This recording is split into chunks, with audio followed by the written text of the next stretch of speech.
নমস্কার বন্ধুরা, কেমন আছো তোমরা সবাই? আশা করছি তোমরা সবাই খুব ভালো আছো। যে যেখানে আছো ঈশ্বরে কৃপায় আমরাও ভালো আছি। এসবি ক্রিয়েশন ব্লগের নতুন আরেকটি ভিডিওতে তোমাদের সবাইকে জানাই স্বাগত। ঘুম থেকে উঠেই ঠাকুর প্রণাম করে এদিকে ঘর থেকে এখন বেরোবো। আর ঘড়িতে বাজে 5টা, 4:30টার সময় অ্যালার্ম দিয়ে রেখেছিলাম। ঘুম থেকে উঠলাম কিন্তু 4:30টার সময়। তো এই যে এবারে একটু ঠাকুর প্রণাম করে এদিকে দেখো এই যে মা সরস্বতীকে একটু প্রণাম করে নিলাম। তারপর এদিকে দেখো বাইরে এখন একটু বেরোলাম। সকালের পরিবেশটা দেখতে যেন ঠিক অন্যরকম লাগে। দেখবে চারিটা দিক যেন একদম পুরো শান্ত নিবিড় হয়ে থাকে। তারপর থেকে তো যত বেলা গড়বে তত দেখবে যেন জনসংখ্যার ইয়েটাও বেড়ে। এই যে মানুষের কথাবার্তার শব্দ, কোলাহল, এই যে তারপর গাড়ির শব্দ, সেই তো আমাদের বাড়ি একদম স্ট্যান্ডের সাথে, চারিদিক যেন শব্দ হয়ে যায়। তখন আর পরিবেশটা না শান্ত থাকে না, যেন অশান্ত হয়ে ওঠে। আর সকালবেলায় দেখবে পুরো শান্ত থাকে, সেই যেন মনটাও ভালো থাকে। তারপর দেখো আমি ইষ্টভীতিটা এখন করে নিলাম। যেটা আমি ঘুম থেকে উঠে করি সেটাই তোমাদের সাথে আজকে কিন্তু আমি শেয়ার করছি। আর কেন এত সকাল সকাল ঘুম থেকে উঠলাম সবটাই তোমাদেরকে ব্লগে বলবো, তোমরা পুরো ভিডিওটা দেখো তাহলে কিন্তু জানতে পারবে। তো সকালবেলা ব্লগ শুরু করলো অত কিছু কিন্তু তোমাদের সাথে আমি আর শেয়ার করি না। তো ঘুম থেকে উঠেই না আমি দরজাটা খুলে ওই যে ঠাকুর প্রণাম করে দরজাটা খুলে বেরিয়ে বাইরে একটু দাঁড়িয়ে তারপর ঘরে এসে হাতটা ধুয়ে ইষ্টভীতিটা করে আগে আমার ঠাকুর প্রণাম করে নিই। করে রান্নাঘরে এসে যে দেখো এদিকে জানলাটাও পর্দাটা সরিয়ে নিলাম, কারণ এখন তো একটু ফর্সা হচ্ছে তাই। তারপর কালকের বাসনকুসন ছিল, এগুলোকে আমি একটু গুছিয়ে গাছিয়ে রাখলাম। রেখে এদিকে দেখো গ্যাসটা একটু মুছে নিচ্ছি। কালকে তো পরিষ্কার করেছিলাম, কালকের ব্লগে দেখিয়েছিলে। তারপরেও সকালের দিকে আমার একটু পরিষ্কার করতে লাগে। ওই যে আমার ঘরে আরও দুজন, আমরা তো হাজব্যান্ড ওয়াইফ আছি, আরও দুজন কিন্তু আছে। কে বলো তো? ইঁদুর আর আরশোলা। তো ওদের জন্য আবার সকালবেলা একটু এই জায়গাটা আমার ভালো করে মুছতে লাগে। তোমাদের দাদাকে বললাম দুধ চা খাবে না লিকার চা, ও বলছে লিকার চা খাবে। তো তাই তোমাদের দাদা ভাইকে এদিকে আমি আদা দিয়ে একটু চা করে দিচ্ছি। আর এদিকে দেখো বাসি ঘরটা এখন আমি ঝাড় দিয়ে নিচ্ছি। এগুলো করে তারপর গিয়ে আমি কিন্তু মুখটা ধুবো। আর তোমাদের দাদাভাই এদিকে মুখ টুক ধুয়ে ফ্রেশ হয়ে যাচ্ছে। এদিকে আবার ও স্নানও করে নেবে। ও আবার 6:30-এর মধ্যে বাড়ি থেকে বেরোতে হবে, কারণ আমাদের এখান থেকে একটা 7টা বাজতে 15 মিনিট বাকি একটা কিন্তু গাড়ি যায়। তো তোমাদের দাদাভাই যাবে গন্ডাছড়া, তো ওমপি দিয়ে যাবে, কারণ আমার বাপের বাড়ি হলো ওমপি। তো ওইখান থেকে আমার বাবা, কাকা, কাকিমা, তারপর আমার বোনের বর আরও কয়েকজন আছে, ওরাও যাবে। জন্য তোমাদের দাদাভাই তো ফার্স্ট গাড়িটা ধরতে হলে সকাল সকাল বেরোতে হবে, কারণ ওইখান থেকে 8টা, 8:30টার মধ্যে বেরোতেই হবে, কারণ গন্ডাছড়া তো আমাদের এখান থেকে অনেকটাই দূর। তাই জন্য আবার আজকে চলেও আসবে ও। আবার এদিকে আমার কাকিমণি, কাকু ওরা আবার শিলচর থেকে ওরা আসছে। তো ওরা আবার আমবাসা দিয়ে যাবে, কারণ ওদের তো আবার এদিকে আসলে ঘুরে অনেকটা পথ হয়ে যাবে, সময়টাও বেশি লাগবে। ওরা আবার আমবাসা দিয়ে যাবে। তো কেন যাচ্ছে কি তোমাদেরকে তারাও একটু বলছি। তার আগে দেখো এবারে নিজে একটু চুলটা আছড়ে পরিপাটি হয়ে যাচ্ছি, কারণ আমার তো কার্লি চুল, এলোকেশি হয়ে থাকি ঘুম থেকে উঠে, তাই জন্য চুলটাকে একটু বেঁধে পরিপাটি হয়ে গেলাম। আর এদিকে তোমাদের দাদাভাই চলে গেল স্নান করতে। তো এই ফাঁকে ভাবলাম যে সকাল সকাল যখন উঠে পড়েছি আর তো আমার ঘুমও হবে না। আমি কিন্তু এদিকে মুখও কিন্তু ধুইনি, আর এদিকে টিফিনও করিনি। এত সকাল তো আমি খাবোও না, সেই এখনও 6টাই বাজেনি। তাই এদিকে আমি ভাবলাম যে না, তার আগে আমি বসে থেকে লাভ নেই, এর আগে আমি এখন ঘরদোরটা গুছিয়ে নিই, কারণ এখন 10টা 11টা বাজলে কি পরিমাণে যে রোদ না উঠে। আর অন্য সময় তো সকালবেলায় রান্নার চাপটা থাকে। আজকে তো তোমাদের দাদাভাই যেহেতু বেরিয়ে পড়বে, অত সকাল সকাল তো আর ও খেয়ে যাবে না, তো তার জন্য আমার রান্নার চাপও নেই। তো তাই ভাবলাম যে না, আগে ঘরদোরটা ক্লিন করে নিই। পুরো ঘর তো আর ক্লিন করতে পারবো না, ও যাবে তারপর গিয়ে ঘরদোর মুছবো। তো ও স্নানে গেল, এই ফাঁকে না আমি সময়টা নষ্ট করছি না। আমি ভাবলাম যে বসে থেকে তো লাভ নেই, এই ফাঁকে আমি ঘরটা একটু গুছিয়ে নিই। তো এদিকে দেখো খাটের স্ট্যান্ডগুলোকে ভালো করে মুছে, এই সাইডের টিনগুলো মুছে নিলাম, নিয়ে এদিকে জানলাটাও ভালো করে একদম মুছে পরিষ্কার করে নিয়েছি। নিয়ে এবার এদিকে দেখো খাটের যে মাথার চূড়াটা ওইটাকেও ভালো করে মুছে দিচ্ছি। তো এটা না এমনিতে আমি শুকনো কাপড় দিয়ে মুছি, কাঠ তো যদি ভিজে কাপড় দিয়ে মুছি তাহলে কিন্তু কাঠের রংটা আর থাকবে না, নষ্ট হয়ে যায়, কালো কালো হয়ে যায়। তো মাঝে মধ্যে আমি একটু ঘরে যে একটা স্প্রে বানাই ওইটা দিয়ে কিন্তু আমি পরিষ্কার করি। এটা মাঝে মধ্যে যখন দেখছি একটু নোংরাটা বেশি হয় তখন, না হলে এমনিতে আমি শুকনো কাপড় দিয়ে কিন্তু মুছি। তারপরে এই যে দেখো পাখাটা এখন আমি মুছে নিচ্ছি। পাখাটার মধ্যেও যে কি পরিমাণে ধুলো পড়ে, সেদিন ঘর যে ঝাড় দিয়েছিলাম তখন মুছেছিলাম, দেখো আজকেও কিন্তু সেই ধুলোবালি আছে। তো পাখাটাও আমি প্রত্যেক সপ্তাহে না আমার মুছতে লাগে পাখাটা একবার করে। তো না হলে তো অনেক সময় বেশি ধুলো পড়ে গেলে তো সেই আবার কষ্ট হবে এগুলোকে তুলতে, নোংরাটাও বেশি হয়ে যাবে। তারপর এদিকে দেখো বিছানাটাকে এখন গুছিয়ে নিচ্ছি। সকাল সকাল দেখবে ঘরের মধ্যে যদি বিছানাটা গুছানো থাকে সেই ঘরটা দেখতে যেন ভালো লাগে। আর বিছানাটাকে না গুছিয়ে ঘর যদি পুরো গুছিয়েও রাখো না, তাহলে ঘরটা কিন্তু গুছানো মনে হয় না। নিজের ভাঙ্গা ঘরকেও যদি নিজের মনের মতো করে একটু সাজিয়ে গুছিয়ে রাখা যায় না, তাহলে দেখবে সেই ঘরটাই যেন একদম রাজপ্রসাদ হয়ে ওঠে। বলে না যে এরকমই দেখতে হোক না ঘরটা, নিজের মনের মতো করে সাজালে সবকিছু দেখবে ভালো লাগে কিন্তু। আর আমি এখন ঘর দুতলা হয়ে আমি যদি ঘরটাকে না একটু গুছিয়ে গাছিয়ে রাখি, সেটা দেখতেও কিন্তু ভালো লাগে না। আর দেখবে মধ্যবিত্ত ঘরে একটু ঘর দোর পরিষ্কার পরিপাটি থাকলে যেন মনে হয় সংসারটার মধ্যে একটা লক্ষ্মীশ্রী ভাব বজায় থাকে, এরকমটা কিন্তু মনে হয়। আর আমরা মধ্যবিত্ত ঘরে গৃহিণীরা কিন্তু সবসময় চেষ্টা করি সংসারের কিভাবে লক্ষ্মীশ্রী বজায় থাকবে, এটাই কিন্তু চেষ্টা করি। তো তারপর এই যে দেখো এদিকে বিছানাটাকে গুছিয়ে বিছানার বেড কভারটাকে টান টান করে পেতে নিয়ে এই যে কালকে নাইটিগুলো খাটে স্ট্যান্ডে দিয়েছিলাম ওগুলো তো কালকে পাখার নিচে শুকিয়ে গেছে, তো এগুলোকে এবারে গুছিয়ে জায়গা মতো কিন্তু রাখছি। এদিকে আবার তোমাদের দাদাভাইকে জুতো বের করে দেবো, ওইদিকে আবার রেডি হয়ে যাচ্ছে। আর এদিকে দেখো এটার মধ্যে এখন সমস্ত জুতোপত্র আমাদের রাখি, কত যে জুতো জোড়া, দেখো কি পরিমাণে জুতো। তো সমস্ত জুতো এখানে রাখলাম আর তোমাদের দাদা ভাইয়ের জন্য জুতোও বের করে নিয়েছি। এই যে দেখো এটার মধ্যে রাখলে না যখন কোথাও যাবার এটা থেকে নিতে পারি, না হলে তো আগে একটা ওইটার মধ্যে রাখতাম, কোথাও গেলে কোথায় জুতা আছে ওইটার কথা আর খেয়াল থাকতো না। তারপর এই যে দেখো তোমাদের দাদা ভাইকে এই জুতোগুলো দিয়ে দিচ্ছি। তারপর ও তোমাদের দাদা ভাই তো রেডি হয়ে গেল বললামই, তো ও চলে যাওয়ার পর তারপর কিন্তু আমি এই কাজগুলো করছি। কারণ এই যে ও ঘরে থাকলে আবার দেখবে পুরুষ মানুষ ঘরে থাকলেও তো কাজ করাও যায় না, তো ও দোকানে গেলে কিন্তু আমি বাদ বাকি কাজগুলো করি, মানে রান্নাবান্নাটা বসিয়ে কিছু কিছু করে রাখি। আর দেখবে বললাম না পুরুষ মানুষ থাকলে একবার এই ঘরে আসবে বসবে মোবাইল টিপবে আবার ওই ঘরে যাবে, তো এই করে না আমি যেন ভিডিও করতে গেলেও একটা মানে আমার সুবিধা হয় না, আমি এমনিতে একলা থাকলে যেন ভিডিওটা করতে গেলেও আমার সুবিধা হয়। তো তোমাদের দাদাভাই বেরিয়ে পড়লো, তারপরে কিন্তু আমি এই কাজগুলো করছি। তো এইবারে বলছি তোমাদের দাদাভাই কোথায় যাবে, তো তোমাদের দাদাভাই যাবে গন্ডা ছড়া, তোমাদের তো বললামই। তো ওইখান থেকে তো আমার বাবা মাও যেত, মা তো অসুস্থ, তো তার জন্য মা তো যেতে পারবে না। এদিকে আবার ওই শিলচর থেকে কাকু কাকিমণি আসলো, বোন আসলো, ওরাও যাবে। তো যাবে আমার কাকাতো ভাইয়ের একটা বিয়ে সংক্রান্ত ব্যাপার নিয়ে যাচ্ছে। তো আমার কাকাতো ভাই মেয়ে দেখেছে, তো মেয়ে ওদের মানে ভালোই লেগেছে। তো এবার সব আত্মীয় স্বজন জামাই মানে সবাইকে নিয়ে ওই যে মেয়ে দেখার পালা। তো এমনিতে তো বিয়ে হওয়ার কথা মানে বৈশাখ মাসের দিকে হবে, এখন হবে না। তো এমনিতে সবাই একটু দেখে শুনে আসবে, এমনিতে পুরো ধরতে পারো মানে একদম পুরো ঠিকের পথেই। তো শুধু কথাবার্তাগুলো হয় না, কিছু কথা এগিয়ে থাকবে অতটুকুই, তারিখ ফারিখগুলো। আর এমনিতে আশীর্বাদ ওইগুলো তো একদম পরেই হবে। জানো তো আমি যেহেতু ব্লগ করছি তোমরা তো সবটাই দেখতে পারবে আমার ব্লগে, আমার ভাইয়ের বিয়ে কবে হচ্ছে কি বৃত্তান্ত সবটাই তোমাদের সাথে শেয়ার করব। যেহেতু আমি আমার ডেইলি লাইফস্টাইলটা তোমাদের সাথে শেয়ার করি, তো সে আমি কোথায় যাব না কি মানে সবটাই তো তোমাদের সাথে শেয়ার করব বলো। তো যাই হোক সেই ব্যাপারে আজকে তোমাদের দাদাভাই গেল, তো ও আবার সন্ধ্যার ট্রেনে আবার চলেও আসবে, কারণ ওই যে ও যদি আবার ওমপি দিয়ে আসে না তাহলে কিন্তু ও আবার গাড়িটা পাবে না, কারণ ওমপি থেকে তো পুরো রিজার্ভ। তো তার জন্য ওমপি আসলে তো আর সন্ধ্যা হয়ে যাবে, তখন আর আমাদের তেলে মোড়ার গাড়িটা থাকবে না। তো তাই জন্য ট্রেন দিয়ে চলে আসবে, মানে আমবাসা থেকে একটা 5:30টার সময় আবার ট্রেন আছে, ওইটা থেকে আবার মানে ওইটা দিয়ে চলে আসতে পারবে 6টার দিকে, আবার মানে আমাদের তেলিয়ামোড়াতে চলেও আসবে। তো ট্রেনটা থাকাতে একদিকে সুবিধাই হয়েছে। যাই হোক এদিকে দেখো তোমাদের সাথে কথা বলতে বলতে এদিকে কিন্তু আমার ঘর দূরগুলো মুছামাছি হয়ে যাচ্ছে। তো এদিকে দেখলে ড্রেসিং টেবিলটাও মুছে পরিষ্কার করে নিয়েছি। তারপর এই যে দেখো এদিকে এবারে সুকেশটাও মুছে পরিষ্কার করে নিচ্ছি। তো এই যে এবারে বাইরেটাও এভাবে ঝাড় দিয়ে নেবার। এদিকে আমার শাশুড়ি মা কিন্তু এখনও স্নান করিনি, বললাম না সকাল সকাল আজকে উঠে পড়াতে সকাল সকাল আমার ঘরের কাজ বাজ কিন্তু হয়ে যাচ্ছে। আর দেখবে বন্ধুরা সকাল সকাল যদি ঘুম থেকে ওঠা যায় না তাহলে কিন্তু অনেক কাজ করা যায় টাইমের মধ্যে, টাইমের আগে কাজ বাজ শেষ হয়ে যায়। আগে যখন একটা সময় মর্নিং ওয়াকে বেরোতাম তখন যে কতটা সকাল সকাল কাজকর্ম হয়ে যেত, তারপর তো মর্নিং ওয়াকটা বদ্ধ হয়ে গেল আর বেরোতাম না। তোমাদের দাদাভাই মাঝখানে শরীর খারাপ ছিল তাই জন্য, তো আবার তো একটু লেট করে উঠি। তারপর তো দেখো তারপরেও চেষ্টা করি একটু সময়ের মধ্যেই কাজগুলো করার জন্য। আর সকালবেলায় রান্নাবান্নার ঝামেলা থাকলে না ওই একটু কাজ কিন্তু লেটই হয়ে যায়। তারপরেও যেহেতু ও খেয়ে দোকানে যায় তার জন্য তো আমার সকালবেলায় একটু রান্নাটা থাকে, তো আমি রান্না বসিয়ে কিন্তু কাজগুলো করি। ওই যদি যে রান্নাবান্না হবে তারপর গিয়ে আমি ঘরের কাজ করবো তাহলে তো আমার মানে একদম বেলা গড়িয়ে যাবে পুজো দিতে দিতে। তো তাই আমি রান্না বসিয়ে কিন্তু কিছু কিছু কাজ করে রাখি।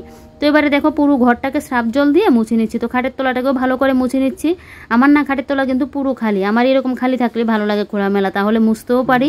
কারণ ঘরের ধুলোবালি না পাখার সাথে হাওয়ার সাথেই দেখবে জিনিসপত্রের উপরে গিয়ে পড়বে আর পুরো ধুলোবালিটা গিয়ে খাটের তলার মধ্যে গিয়ে পড়বে। খাটের তলায় তো আর আমাদের হাঁটা চলা হয় না, তারপরেও দেখবে এত পরিমাণে ধুলোবালি ওই যে পাখাটা চালানো হয় তখন। তো এদিকে দেখো ওই যে খাটের তলাটাকে ভালো করে মুছে এবারে সোফাটাও ভালো করে মুছে নেব। আজকে তো আমার মানে রান্নাবান্নার ঝামেলা নেই, তো কালকে ভেবে রেখে দিয়েছি আজকে একটু কারকলের পুর করব। এমনিতে তো গরম ভয়ও লাগছে কারকলের পুরটা যে খাবো, কিন্তু কি বলো তো কদিন যাবতে আমার খুব ইচ্ছে হচ্ছে কারকলের পুর খাওয়ার জন্য। তো তাই ভাবছি কারকলের পুর করব। তো এই ঘরের কাজ বা শেষ করে নিয়ে এদিকে আবার মোবাইলের কাজও রয়েছে। কালকে আমার ইউটিউবের ওই যে ভিডিও ট্যাগ লাগানো টাইটেল লাগানো আজকে যে ভিডিওটা ছাড়বো ওইগুলোর কোনো কাজই করা হয়নি, তো ওইটাও আবার করব। তো তার আগে ভাবলাম সময় তো অনেকটাই আছে, তো আগে এই ঘরটা আমি গুছিয়ে নিই তারপর না হয় এই কাজগুলো করব। দেখবে এখন যদি আবার এই কাজে বসে যাই এই কাজটা একটু লেট হয়ে যাবে, তারপর আবার রান্নাবান্না থাকবে। কিছু কাজ দেখবে একটু যদি মিলিয়ে গুছিয়ে আমরা করি না কাজগুলো কিন্তু সময়ের মধ্যে শেষ হয়ে যায়। আবার কিছু কিছু কাজ দেখবে একটু গুছিয়ে গাছিয়ে মিলিয়ে টিলিয়ে যদি না করি সেই কাজগুলো দেখবে একদম মানে টাইম ছাড়া হয়ে যায় আর করতে গেলেও যেন একদম বেমানান লাগে, ভালোও লাগে না। তো একটু গুছিয়ে গাছিয়ে কাজগুলো করলেই দেখবে কিন্তু ভালো হয়, সুন্দরও হয়, ভালোও কিন্তু হয়। তো এদিকে দেখো এই যে পুরো ঘরটাকে একদম সোফার তল নিয়ে ভালো করে মুছে নিয়েছি। এবারে চলো ঘরের লুকটা একবার দেখাই। এই যে দেখো ঘরটা ক্লিন করার পর কতটা পরিপাটি লাগছে। দেখবে ঘর দূর তুমি ক্লিন পরিপাটি করে রাখবে, সেই ঘরের মানে উজ্জ্বলতাটাও যেন আরও বাড়ে। আর তুমি ক্লিন না করে রাখো, নোংরাটা করে রাখো, তাহলে দেখবে সেই ঘরটা দেখতেই কিন্তু বোঝা যায় কীরকম একটা নোংরা লাগে। আর এইরকম সকাল সকাল ঘর দূর গোছানো থাকলে নিজের মধ্যে যেন পজিটিভ এনার্জি এমনি আমি খুঁজে পাই, আমার যেন ভালোও লাগে। আর এই যে দেখো বিছানাটাকে আজকে এভাবে গুছিয়ে নিয়েছি। কি বলো তো, আমার আগের একটা বাজে অভ্যাস ছিল, কদিন বাদে না এখানকার জিনিস ওখানে আনতাম, ওইখানের জিনিস এখানে নিতাম। আর দেখো ঘড়িতে 7টা বাজে, 7টার মধ্যে আমার বেডরুম পুরো কিন্তু ক্লিন করা হয়ে গেছে। আর এই যে দেখো বাইরেটাও কিন্তু আমি মুছলাম।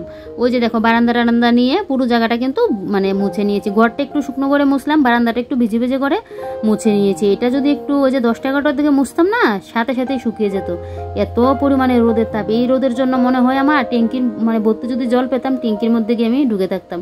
একবার তো মনে হয় আমি ফ্রিজ খুলে ফ্রিজের মধ্যে গিয়ে বসে থাকি, গরমের যন্ত্রণা যেন আমি সহ্যই করতে পারি না। তো এদিকে দেখো পুরো ঘরটাই তোমাদেরকে দেখিয়ে দিলাম। তো চলো এবারে বাদ বাকি কাজগুলোও সেরে ফেলি। তো এই যে দেখো এদিকে এখন চলে যাব বাথরুমে। ওই যে রয়েছে, ওই কয়েকটা কাপড় চোপড় রয়েছে, তো এগুলো একটু ভিজিয়ে নেবো। একটা বেড কাভার আবার নিয়েছি, কারণ একটা কাঁথা নামিয়ে নিলাম তোমাদের দাদাভাইয়ের জন্য। তো 2টা বেড কাভার তো ছিল গায়ে দেওয়ার জন্য, তো একটা আমার জন্য বেড কাভার রাখলাম আর তোমাদের দাদাভাইয়ের জন্য কাঁথাটা রেখে দিয়েছি। আর আমি তো ওই যে গায়ে দিয়ে নেবো, এই বেড কাভারটা গায়ে দিয়ে নেব। আর এদিকে ঘর মুছার বালতিটা প্রত্যেক দিন তো মাজা ঘষা হয় না, এমনিতে ধুয়ে নিই, কিন্তু মাজা ঘষা তো প্রত্যেক দিন হয় না, তাই ভাবলাম একটু মেজে ঘষে দিই। আর ওই বালতিটার মধ্যে কাপড় চোপড় নিয়ে ওইদিকে একদম স্রাব দিয়ে ঘর থেকে নিয়ে এসেছি। এখন শুধু ভিজিয়ে রাখবো, ওই যে স্নান করার আগে এইগুলোকে আমি ধুয়ে নেব। দেখবে সকাল সকাল কাপড়টা ধুয়ে নিতে পারলে ভালো হয়। তো ভিজানোটা তো আমার একটু হলো, দেখি রান্না বসানোর আগে ধুয়ে নিতে পারি কিনা, কারণ আবার স্নান করার সময় যদি ধুই না তাহলে আবার অনেকটা লেট হয়ে যাবে। আজকে যদিও আমার স্নানটা মানে তাড়াতাড়ি হবে, যেহেতু বেডরুমের কাজও শেষ করে নিয়েছি, এদিকে বেশি বেলাও হয়নি, এদিকে শুধু রান্নাও তো সিম্পল রান্নাই করব। ও বাড়িতে থাকলে তো 1-2টা পদ করি, আর আমি একার জন্য হলে একটা পদই করি, শুধু কারকুলের পুর করবো, ওইটা দিয়ে সকাল দুপুরের আমার খাওয়াটা হয়ে যাবে। তো এদিকে দেখো এই যে একটা বালতি জল নিয়ে রাখছি, বাইরে থেকে ঘরে ঢুকলে না ওই যে পায়ে বালি থাকে, তার জন্য পাটা ধুয়ে যদি ঘরে যায় একটু ভালো হয়। তো তার জন্য একটা বালতি কিন্তু জল নিয়ে রাখছি। এদিকে তোমাদের দাদাভাইয়ের জুতো বের করলাম, আমারও আবার জুতো আছে, ওগুলো বের করলাম। তো এগুলো একটু মেজে ঘষে দেবো। আর এদিকে বালতিটা মাজবো বলে ঘর থেকে ওই যে সাবানটা নিয়ে এসেছিলাম। আর এদিকে দেখো এই কাপড়গুলোকে ভালো করে ভিজিয়ে নিচ্ছি, বেড কাভার, তারপর ওই যে আমার নাইটি ফাইটি, তোমাদের দাদাভাইয়ের গেঞ্জি, তো এগুলো ছিল, তো এগুলো এখন ভিজিয়ে নিচ্ছি। তারপর জুতোগুলো ধুয়ে রোদে দিয়ে দেবো, তাহলে দেখবে সকাল সকাল একটু শুকিয়ে যাবে। আমি তোলা জুতো না, একদম ধুয়ে কোথাও থেকে আসলে একদম ধুয়ে তারপর শুকিয়ে তারপর নিয়ে তুলে রাখি। আমার ওইভাবে যে জুতোটা পরে আসলো ওইটাকে মুছামাছি করে রেখে দেবো, ওইটা যেন আমার ভালো লাগে না, একদম আমার গায়ে যেন গজবে না এগুলো। তো তার জন্য একদম ধুয়ে পরিষ্কার করেই কিন্তু করে রাখি। তো এদিকে দেখো এই যে বালতির মধ্যে সমস্ত কাপড় চোপড় ভিজিয়ে এবারে জুতোগুলোকে একটু মেজে ঘষে নিয়েছি, নিয়ে এবারে দেখো জুতোগুলোকে ভালো করে ধুয়ে নিচ্ছি। আমার যে কত জোড়া জুতো তোমাদেরকে গিয়ে বলি, কোথাও গেলে দেখবে এই যে সবসময় জুতোগুলো পরি 2 জোড়া মানে বের করা থাকে, একটা ফ্ল্যাট আর একটা একটু এই যে এটা একটু হিলের মধ্যে, না হলে আমার যে আরও কত জোড়া জুতো কি আর বলি তোমাদেরকে। আমার আবার জুতার প্রতি অতটা নেই, কিন্তু তোমাদের দাদাভাই দেখবে মানে একটা কোথাও একটা জুতো দেখলে তো ও আমার জন্য নিয়ে আসবে, ওর এরকম। তারপর এদিকে দেখছি মানে জলটাও চলে আসলো, সাপ্লাইটা, তো তার জন্য এদিকে ফিল্টারে এখন জলটা দিয়ে নেবো, কারণ কালকে আমাদের ফিল্টারে জল দেওয়া হয়নি, জলও আসেনি। আর জল দেওয়ার কথা তোমাদের দাদাভাই ভুলেও গেছে, কারণ এই কাজটা আমার না, এটা তোমাদের দাদাভাই করে।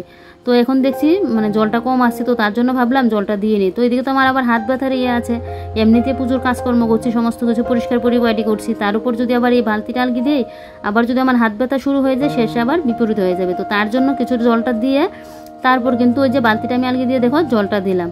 তো আর একটু জল দিতে লাগবে, এই যে দেখো সাপ্লাই থেকে আবার একটু জল এনে দিলাম। আর এখন জলটা দিয়ে দিলাম, তো ফিল্টার তো পুরো ভর্তি হয়ে গেল। এখন আর একটা বালতি এনে রেখে দেবো, তাহলে কালকে আর আমার কিন্তু আনতে লাগবে না। এমনিতেও কিন্তু ঘরে আবার একটা বালতি রাখাই আছে, আমার 2-3 দিন জল না আসলেও কোনো কিছু হয় না। তারপরও আমাদের এখানে সাপ্লাইটা তো সবসময় আর ঠিক ঠিকানা থাকে না, ওই যে আজকে আসবে এরকমটা তো আর না, তার জন্য আমি নিয়ে আসি। আর এদিকে আমার শাশুড়ি মাকে বললাম আমার পুজোর ঠাকুরের এখানে জলও শেষ হয়ে গেল। তো এদিকে আমার শাশুড়ি মা আবার দেখো কলস, ওই যে আমার ঠাকুরের জলটা এনে রেখে দিয়ে 1 সপ্তাহের জন্য, আর জগটাও নিয়ে গেল। তো শাশুড়ি মা এদিকে ঠাকুরের জলটা নিয়ে আসলো, বেশিরভাগ শাশুড়ি মাই নিয়ে আসে, কারণ আমি তো সকাল সকাল স্নান করি না, তাই জন্য। আর যখন সকাল সকাল স্নান করি জল যদি না থাকে তাহলে জলটা আমি নিয়ে আসি। তারপর এদিকে বসে এখন 2টা বিস্কিট খেয়ে নিলাম, বিস্কিটটা খেয়ে এবারে মোবাইলে কাজ করে তারপর এদিকে দেখো মোবাইলের কাজটা তো তোমাদের সাথে শেয়ার করতে পারবো না, কারণ যেহেতু আমি একটা মোবাইল আমার এটা দিয়ে ভিডিও শ্যুট করি, তো মোবাইলের কাজটা যে করছি ওটা তো তোমাদের সাথে আর শেয়ার করতে পারলাম না। তো মোবাইলের কাজ করে এই যে ফ্রিজ থেকে 2টা কারকল বের করে নিয়েছি। এই যে দেখো কারকলগুলোকে এই যে এখন এটার মধ্যে সেদ্ধ করে নেব। কারকলের পুর যা ভালো লাগে না খেতে, তবে সর্ষেটা কিন্তু কমই দেবো, কারণ সর্ষেটা আমার জিভে সয়, পেটের জন্য সয় না, কারণ এমনিতে যা রোদ দেয় না মধ্যপ্রদেশ পুরো গরম হয়ে যাবে, তার জন্য মানে সর্ষেটা একটু কমই দেবো, বাদাম টাদাম দিয়ে কিন্তু করব। তো এদিকে কারকলটা মানে পাশে সেদ্ধ বসিয়ে দিলাম, আরেক পাশে ভাবলাম ভাতটা বসিয়ে দিই। তো একটা কুটোই চাল নিচ্ছি আমার সকাল দুপুরের জন্য, কারণ আবার তো তোমাদের দাদাভাই আসলে তারপর রাত্রি রান্নাবান্নাটা করব, তো তার জন্য এক কুটোই চালটা নিয়েছি। এটা থেকে দেখবে আমার কিন্তু ভাত থাকবে। ওই যে তোমাদের দাদাভাই যখন কলকাতা গিয়েছিল তখন আমি 1 কুটো দিয়ে আমার মানে 3 বেলা চলে যেত, এরকমটা হতো।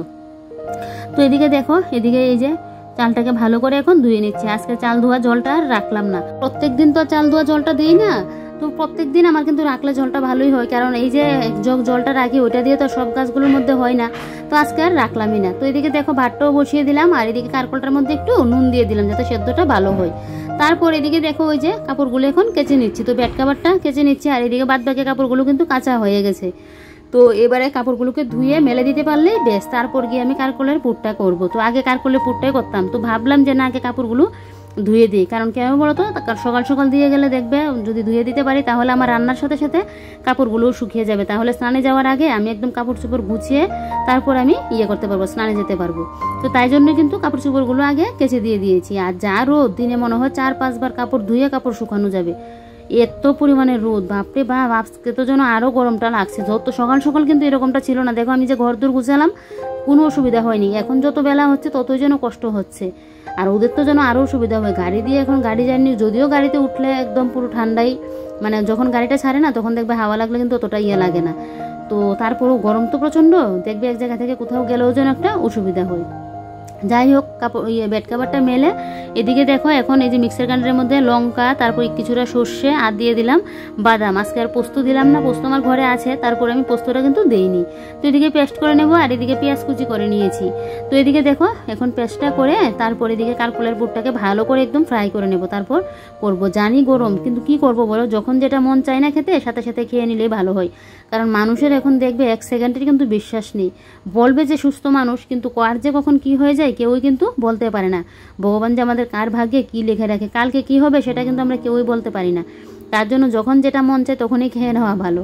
যাকে জানি না পেট আজকে ঠিকঠাক থাকবে কি না, যদি না ঠিক থাকে তাহলে তো অবস্থা খারাপ হয়ে যাবে, তারপরেও খেয়ে নেবো। যাকে দেখা যাবে কি হবে না হবে, অত ভেবে চিন্তে যদি খাই না তাহলে আর খাওয়াই হবে না।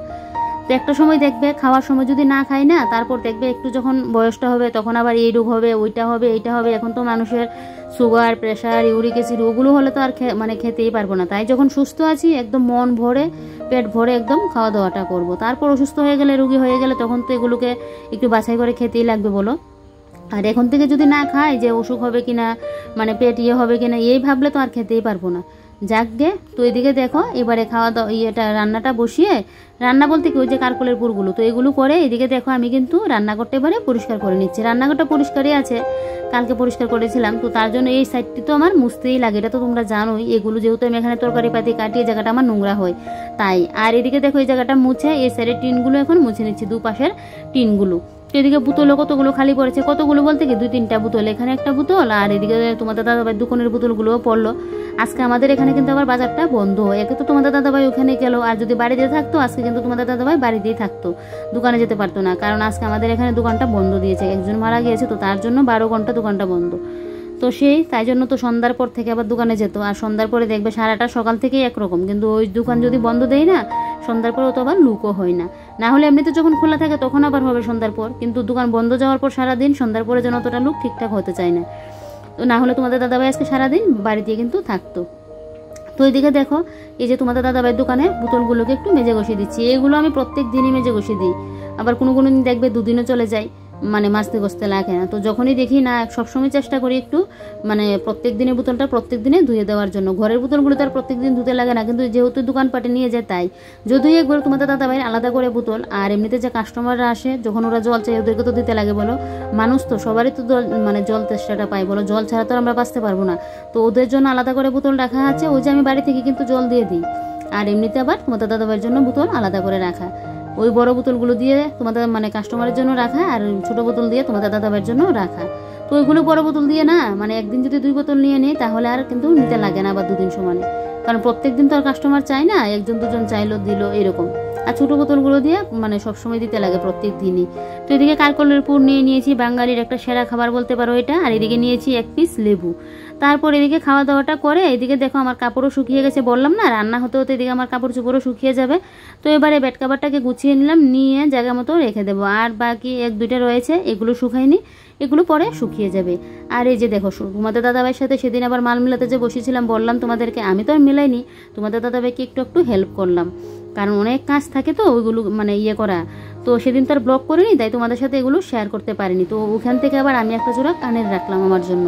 জানি না এটা তোমাদের ভালো লাগবে কিনা, কারণ আমি পছন্দ করে কোনো সময় কোনো কিছু রাখি না, সবসময় তোমাদের দাদাভাই আমাকে পছন্দ করে দিই। তো এটা আমার ভালো লাগলো বলে আমি রাখলাম। তোমরা বলবে তো কমেন্ট করে যে এটা তোমাদের ভালো লাগলো কিনা কানেরটা, তাহলেই লাগবে রাখবো। তোমরা যদি বলো এটা ভালো লাগে তাহলে কিন্তু আমি রাখবো, না হলে আবার দোকানে দিয়ে দেবো, আমার ভালো লেগেছে তাই। তারপর এদিকে স্নান টান করে এসে মা লক্ষ্মীর ঘরটাও বসিয়ে দিলাম, বললামই তো আজকে বৃহস্পতিবার তাই। তো এদিকে আবার তোমাদের দাদাভাইকে ফোন করলাম, ওরা আবার মেয়ে বাড়িতে গিয়ে পৌঁছেও গেছে। তো যাই হোক, এদিকে ওদের সাথে কথাবার্তা বললে এই লাগলো, মানে কিছুটা সময় কথাবার্তা বললাম, যাক নতুন একটা পরিবেশে গেল, নতুন আর যেন সেই একটা মনে যেন কি আনন্দ লাগছে জানো তো, ভাইয়ের বিয়ে, তো সেই যেন একটা অন্যরকম ফিলিংস যেন মনের মধ্যে। তো বিয়ে তো আরও অনেক দূরে, তারপরও আনন্দটা যেন আর মানে সইতে পারছি না এরকম। তারপর এদিকে একটা গ্লাস ঠান্ডা জল খেয়ে তারপর তোমাদের দাদাভাই যে কালকে চকলেট আনলো ওই চকলেটটা এখন খেয়ে নিচ্ছি। তারপর আর কি এদিকে এখন রেস্ট করবো, এখন তার কোনো কাজ বাজ নেই, এখন রেস্ট করবো। কিন্তু গরমটা না অসম্ভব পরিমাণে গরম, একদম সহ্যের বাইরে এত পরিমাণে গরমটা দিয়েছে। যাই হোক, তাহলে চলো বন্ধুরা আজকের ব্লগটা এখানেই শেষ করছি। আবারও কোনো নতুন আরেকটি ব্লগে তোমাদের সাথে দেখা হচ্ছে। তোমরা সবাই ভালো থেকো, সুস্থ থেকো আর সাবধানে থেকো। নতুন কোনো বন্ধু আমার চ্যানেলে এসে থাকলে চ্যানেলটাকে সাবস্ক্রাইব করে পাশে থেকো। Bye bye.